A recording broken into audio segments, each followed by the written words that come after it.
change to protect the innocent. Dragnet.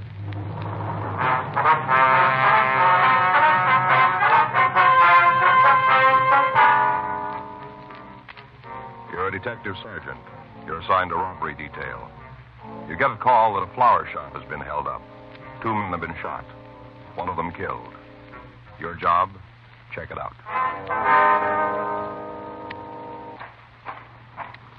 It was Tuesday, June 8th. It was warm in Los Angeles. We were working the day watch out of robbery detail. My partner's Frank Smith. The boss is Chief of Detectives Thad Brown. My name's Friday. We were on our way out from the office, and it was 10:15 a.m. when we got to the corner of 7th Street and Bunker Hill Avenue. The Stoneham Flower Shop. Back there, Phil. Wasn't any way for me to know what it was all about till it was too late. Yes, sir. Just stood there, didn't move around, just stood. Oh, you fellas want to see me? Police officers. This is Frank Smith. My name's Friday. Central? That's right. Roberts, 1 of 16. You answer the call? Yeah. I'm the fellow that shot the crook, you know. Yes, sir. Did you get a description? Yeah, it's out. Metro's sending a couple of cars to help us look for the suspect. Very good. Anything else I can do for you? No, not right now. Okay, I'll get on outside then. Right, thank you. You'll take care of the report then, won't you? Yeah. Okay, we'll check with you. Good. Nice fella. Yes, sir. Could have used him back to home. Sir? Good man like that. Could have used him. What do you mean? Ran a detective agency back home. Had a couple of men sleuthing around. He made a good one. Mm-hmm. Would you tell us what happened here? Ain't nobody done that yet? No, sir. We just got a hotshot call that there'd been a robbery and shooting. We came right out from the office. You heard about it? No, sir. Well, don't you worry. I'll fill you both in and give you the whole story. All right, sir, if you would. Abner Stossett. What's that, sir? Full name's Abner Davis Stossett. After Jeff. Who? Jefferson Davis, the president. Oh. Don't usually use the middle name. People out here don't seem to understand 3, just the front and back. Abner Stossett. Yes, sir. All right. Now, if you tell us what happened. They shot Danville. That's the victim. Yep, shot him right here, just above the spleen. Here. Mm-hmm. How'd it happen? It looked like 38 automatic. Well, yes, sir, but what led up to the shooting? 2 fellas, they tried to rob it. Mm-hmm. Tried it with the wrong 2 men, tell you that. Mm-hmm. Out loud. Sir? Tell you that out loud. Oh, I see. You want to go on? Well, same thing every morning. Yes, sir. We make up the deposit slip, take the money to the bank. You're the one who does it right and don't have to do the walking. This time, Danville Road, I was going to make the trip. Yes, sir. I was about to leave. These 2 young guys come in the place. First off, I figured they want to buy some flowers, something like that. Yes, sir. Danville was going to take care of them. Excuse me a minute, will you? Yes, sir. Go right ahead. Stone and Florist? Yes, sir. Oh, no, we can take care of it for you. That's right. Where do you want them sent? Now, just let me check the book here a minute.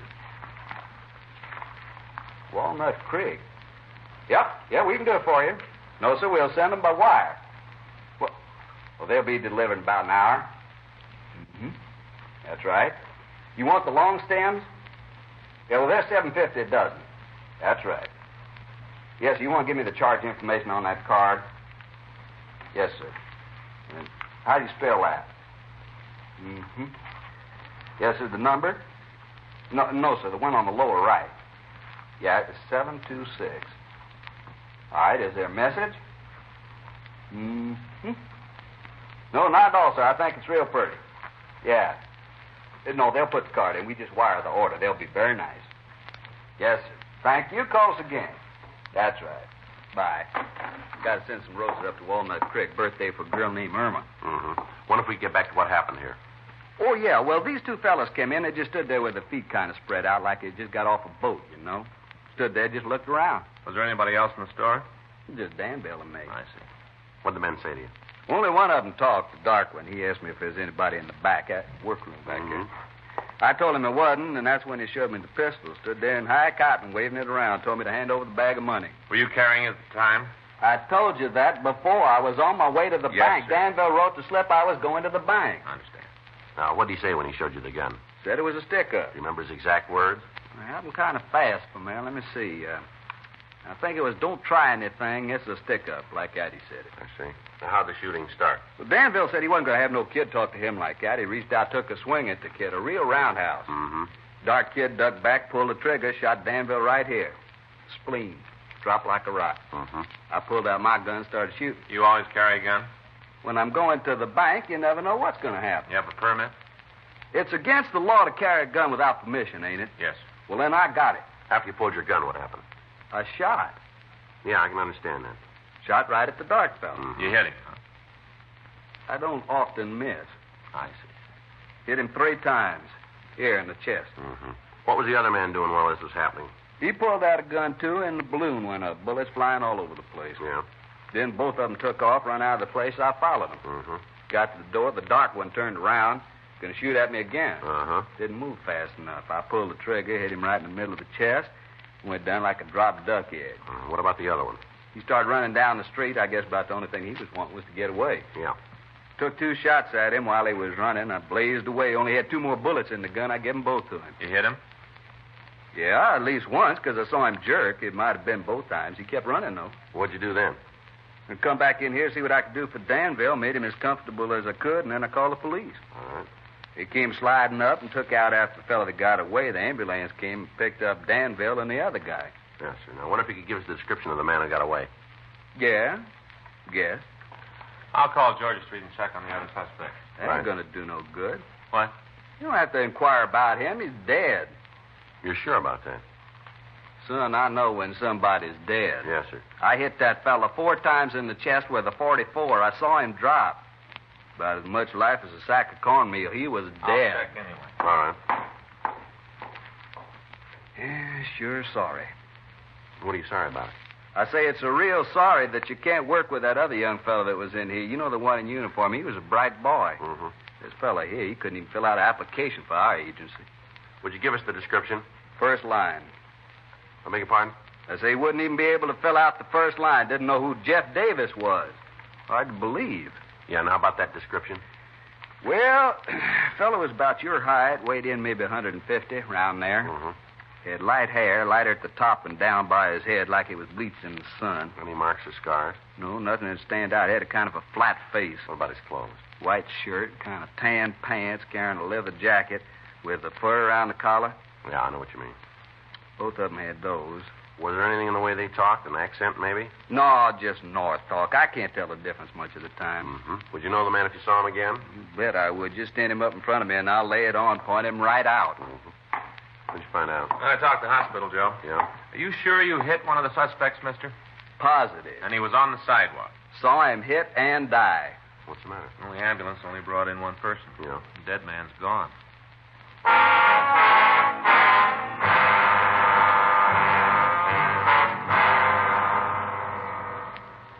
We put in a call to the hospital and made arrangements to talk to the ambulance crew. They told us that they'd only picked up 1 person at the scene. They went on to say that there wasn't another injured party on the premises anywhere. A check with the officer who answered the original call brought out the information that there hadn't been anybody on the sidewalk when the radio car had gotten there. Frank put out a local broadcast to all cars in the area, and I went back to talk to Abner Stossett. I told you before, that boy ain't too bright. Now, you're sure you shot that man? Look, I'll go along with you and say maybe I did miss the first 3 times. That ain't likely, but just for the sake, I'll admit it. All right, sir. But I know I hit him outside. I was closer to him than I am to you. Ain't nobody could miss that close. All right. Come on outside. Take a look at the sidewalk. You tell me if it's my imagination. All right, fine. They got it out, Joe. All the cars in the area are looking for All him. right, fine. One thing I'm always proud of is the way I can shoot. I don't hardly ever miss. I know I didn't this time. Mm-hmm. Now, just look at that. Take a look. You tell me that's blood, ain't it? Yes, sir, it looks like it. It is. I was standing right here. Right here. He was there. He turned around, tried to shoot me. I fired at him. He went down right there. You can see where the big stain is. Right there. Uh-huh. Well, how'd they get there? What do you mean? Well, did you see a car? Yeah, I told the other cops about it. That's it right there. Drove up in it and got out. Did you see him get out of the car? Yeah, I was just leaving the store, and I saw him right after they come in the store. All right, you want to check the car? Yeah. Now, don't go touching it. The cop said not to. Mm-hmm. Was there anybody else who saw the man on the sidewalk? You mean besides me? That's right. Not that I know of. As soon as I emptied my gun at the blonde fella, I went back in the store. I stayed there till the police car pulled up. Mm-hmm. Not more than 3, maybe 4 minutes. Yes, sir. Not more. But I'm telling you, he was right here. Lying there, and he was dead. Mm-hmm. Crime lab's on the way out to check the car. Mm-hmm. Well, looks like the suspect might have gotten up and walked away, doesn't it? If he did, then it's really one for the books. Trail of bloodstains here. Yeah. Never nothing like this happened back home. Back there, when you shoot somebody, he's got the courtesy to stay shot. Trail stops. Mm. Let's check over there and see if we can pick it up. Yeah.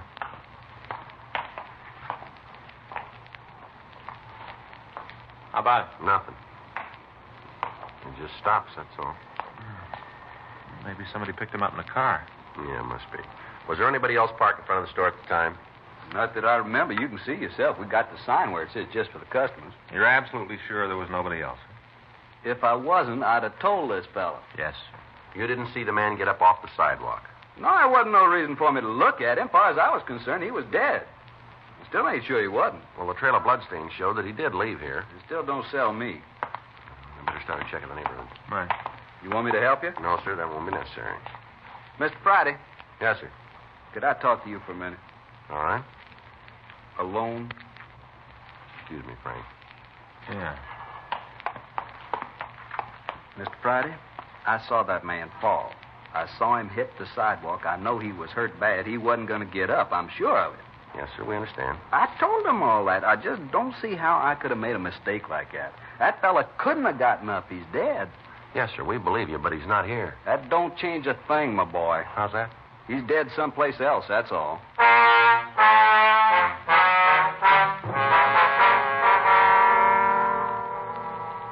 An immediate search was started of all buildings in the area. If the suspect had walked away from the scene, the amount of blood on the sidewalk indicated he couldn't have gotten far without help. While Frank and I talked to the shopkeepers in the vicinity, a check was made of the car that the thieves had used. It was found to be stolen, and arrangements were made to talk to the owner. Members of the crime lab crew came out and checked the vehicle. They were unable to turn up anything we could use in identifying the holdup men. 11:28 a.m. Frank and I talked to the owner of a small tobacco shop. Saw the whole thing. Well, where were you during the shooting, Mr. Collard? Right out in front. I looked down the street, and there it was, just like it was a cinemascope. Now, sir, did you see the actual shooting? Well, not the first. No, I was in here, behind the counter, fixing up a new bunch of pipes we just got in, putting them up on the board. All of a sudden, I heard this noise. First up, I thought it might be a backfire. Then I knew. Yes, sir. It wasn't. It was shots. So I went outside to see what was going on. Mm-hmm. Next thing I see, these three guys come out on the sidewalk, right in front of the flower shop, three of them. Mm-hmm. Abner and a couple more. One of them black-haired, the other was kind of blonde. Yeah. One of them tried to get Abner. Other one took off in this direction. I see Abner raise that gun of his and pointed at me, and I ducked inside. Did one of the men go by here? Yes, Abner shot at him a couple of times. Must have hit him, because I could see he was hurt when he run past. Did you see where he went? No, I told you, when those shots started to go by, I didn't want to wait around to see if one of them was monogrammed for me. I left. All right. Can you tell us what direction the man took? Not after he went by the door. Must have gone around the corner, though. Why did you say that? Oh, because when I went back out, I couldn't see him. If he'd gone up the street, I'd have been able to. Now, did you see the man out in front of the store? You mean Abner? No, sir, the one he was shooting at. The suspect. Yeah, I got a pretty good look at him. Where was he? He was just lying there. He wasn't moving around much. Did you see him get up? No. What's all this about the other guy for? Well, what do you mean? The one Abner killed. Why all the questions about him? Well, sir, he's gone. You mean he got away? Yes, sir, it looks that way. Well, I don't see how that could be. I went right by him, a couple of feet away. There wasn't no life in him then. Nothing. He left there, and somebody had to carry him. Yes, sir, that's the way it looks. No reason for anybody to do it. The man was dead. There's no reason at all. Well, there must have been one. Why? He's not there.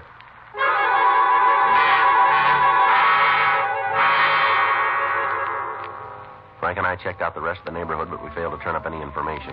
None of the shopkeepers in the vicinity had seen where the blonde holdup man had gone. All of them who had seen the man on the sidewalk were willing to testify that he was dead. Yet the physical evidence at the scene indicated that he'd gotten up under his own power and walked away carrying 4 bullets in his chest. 2:40 p.m.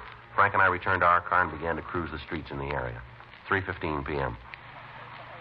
Well, it doesn't look like we're going to find him. Well, Frank, he's got to be here someplace. Unless somebody picked him up. Yeah, it's possible. Yeah. Fellow on the bench over there, you see him? Oh, yeah. Waiting for the bus. He was there when we went by before. Take it easy when you pass him this time. All right. Better pull over. Yeah. Matches the description. Uh-huh. Looks like bloodstains on his shirt from here. It sure does. Fits in good. All right. You cover him from that side. I'll go this way. Right. Joe, he's got a gun. Joe, you all right? Yeah, thanks to this mailbox. I saw him pull the gun. Thought sure he got you. Well, he didn't miss by much. Well, we better check him. Yeah. I hit him twice, Joe. Take it easy. He's dead. There wasn't anything I could do. It was you or him. Puts us in a corner. Yeah. He was our lead to the other suspect.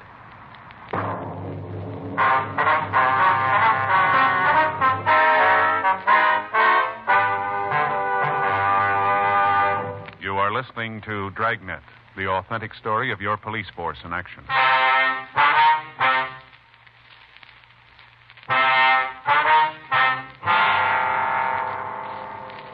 The coroner came out and removed the body. The victim was identified as Jeffrey Burnham, age 27. From his package, we found that he'd been arrested several times on charges of armed robbery and that he'd served one term in San Quentin. Abner Stossett identified him positively as one of the holdup men. Frank and I went back to the office to do a complete check on his friends and known acquaintances in the hope that we could turn up something to lead us to the other man. The search for the dark suspect was continued during the night without result. The next morning, we met with Lieutenant Stoner, and we made arrangements for additional men to aid us in checking out the list that we'd made on Burnham's friends. 8:47 a.m. You ready? Yeah, let's go. I get it. Robbery Friday. Yes, sir. Right away. Yes, sir. Bye. The victim, Abner Stossett. Yeah. Says he came across something this morning. What was it? Should tell us who the missing man is.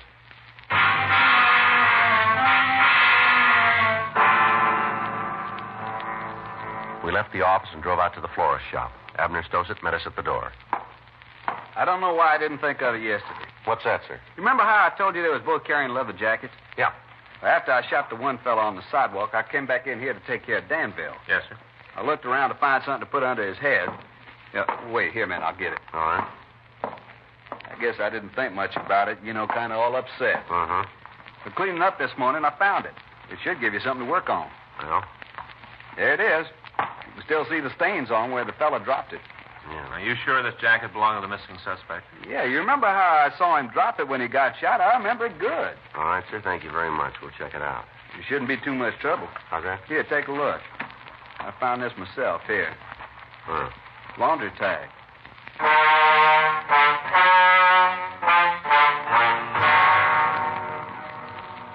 We took the jacket over to the crime lab. Lieutenant Lee Jones started to check through his records for the name of the cleaner that had serviced the garment. Frank and I went back to the office and talked with Officers O'Donnell and Gerber.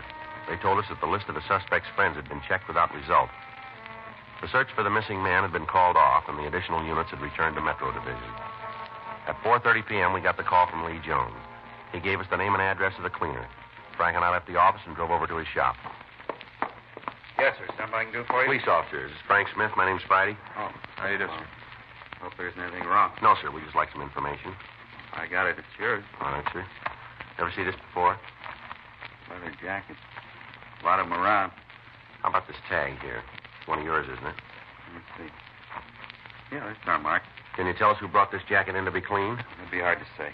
Well, the way we got it belongs to a fellow about 25, dark hair, about 150 pounds. We do a good-sized business. Hard to remember all the people who come in. That's right, sir, but do you have that many leather jackets? No. Wait a minute. Let me think a minute. Might be outside, but it could be. What's that? Halleck. Norman Halleck. He looks like how you said. I've done some work for him and his family. It might be him. Can you tell us where we can find him? I got his address in the book. I can look it up for him. If you would, please. Might be. I hear he's been in trouble with the cops before. Would you know what for? No, it's just neighborhood gossip. Not anything I'd want to put my name on. Uh-huh. Here it is. Norman Halleck. Hallik. 10267 Sacramento Street. All right, sir. Thank you very much. Why don't you tell me what he's done? I think it'd be better if we talked to him about that. Sure, it's his business anyway. Yeah. That's the trouble with people nowadays. They're all the time pushing in on somebody else. Uh-huh. Telling things they aren't sure about, giving people bad names for nothing. Well, there's one small difference here. Huh? This fellow made his own name.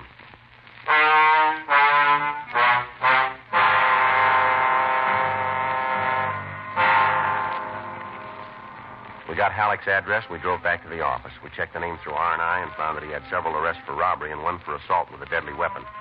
We pulled his mugshot and drove out to see the victim, Abner Stossett. No, that ain't him. No. No. Wait a minute.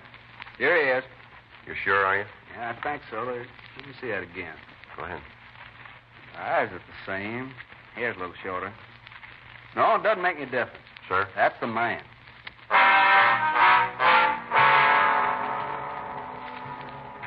Frank and I drove over to the address on Sacramento Street. We checked with the landlady, and she told us that Norman Halleck was in his room. We went upstairs. That should be it.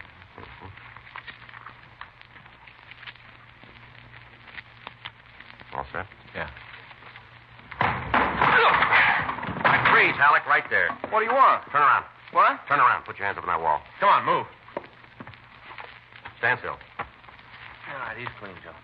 All right, let's go. Well, what's this all about? Come on, let's go. Well, you got to make a charge. All right, suspicion of robbery.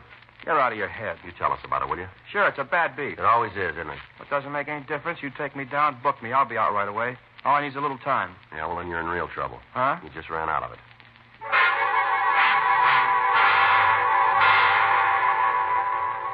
We searched the suspect's room, but we failed to find anything to further tie him in with a robbery shooting. He was taken to the city hall where Frank and I talked to him in the interrogation room. How about it? Does that jacket belong to you? I don't know. The cleaner says it does. Well, a lot of leather jackets. How's he know this one's mine? All right, Halleck, now come on. We got you made and you know it. I told you before, this is a bad beat. You're going to save yourself a lot of time if you cop out. I'm glad to help, but I can't give you anything. Where were you yesterday? Home. Anybody to back that up? Yeah. Well, then you can come up with the names. Sure, all you need. You know a Jeffrey Burnham? Burnham? Burnham. I know a lot of people. I might know him. All right, now, this is a simple question. Just give us an answer, will you? You put it like that, I got to say no. Stand up. Hmm? Nothing wrong with your ears. Stand up. All right, now what? Take off your coat. What? Your coat, take it off. Guys are going straight up. All right, now what? Take your shirt off. Huh? Come on. It's simple. Take the shirt off, will you, fella? I put the third degree out. You're going to freeze me to death? Come on, move. All right, now what? Turn around. When do you turn on the blue light? Frank. Yeah. All right, you can put your clothes on and sit down, Halleck. Come on. Yeah. You stay there, Halleck.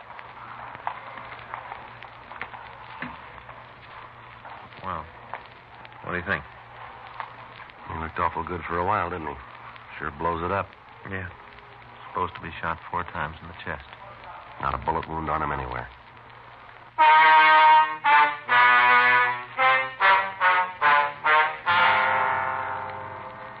A special show-up was arranged, and the suspect was shown to the victim. On seeing Halleck in person, he was unable to give us a positive identification. The suspect was detained at the main jail while we checked out his alibi for the day of the robbery. It held. Several people swore that he was 2 miles from the scene when the shooting took place. We questioned him about the leather jacket. He was unable to come up with an explanation as to how it could have gotten to the scene. We checked out all of the people in the building where he lived, all of his friends and associates, and on June 11th, he was released from custody. 10:16 a.m. Frank and I got back to the office from the main jail. Well, I guess better check with the skipper, huh? Yeah? You got a good excuse? Yeah, we'll just tell him the way it happened. He has to go along with it. It's the truth. Well, Joe, it isn't logical that a man could walk around with 4 bullets in his chest and we can't find him. Well, then you tell me what we're looking for. Well, you think Halleck gave us all he had? I don't know. At least we know he's clean. Yeah. Well, where do we go from here? We'll go tell the skipper. All right. Just put it in the books and keep working on it. We got one thing with it. Huh? That guy's around someplace. Sooner or later, somebody's going to have too much to drink, maybe get in a fight with their girlfriend, trust somebody too much, but they're going to say something. When they do, we'll hear about it. And we'll get to him. Yeah. Just a matter of time. Mm-hmm. One thing, we got more than he has.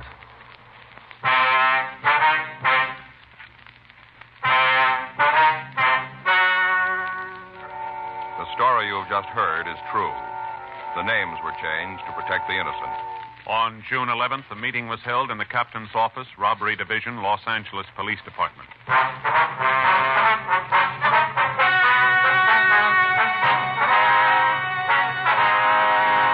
The case was completely reviewed and a report written on the results of the investigation. As of this date, that investigation is continuing.